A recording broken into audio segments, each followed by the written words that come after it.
تهرب الكرة لفهد الفرحان. ساعد عبد الله، مساعد يرسل اماميه حلوه هذه. فهد الحشاش بيهيئ نفسه، لف على طول. فهد الحشاش يلعب الكعب، حاول فراس، هو الجول، هو الجول، جول اول للعربي، جول اول للعربي. ويسجد يقدم التحيه لله سبحانه وتعالى وشكرا لله يقول فراس الخطيب.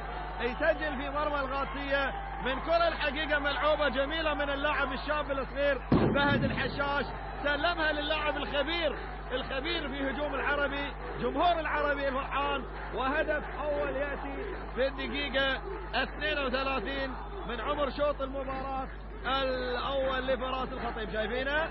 شوف، برافو بالكعب، جميلة وكرة تعطيها فراس في المكان هذا. خطر فراس وفعلا خطورته بانت وسجل هدف أول للعربي. يعني راح يشعل المباراة أكثر وأكثر. العربي واحد فراس الخطيب، وأيضا يهنونه وفرحان.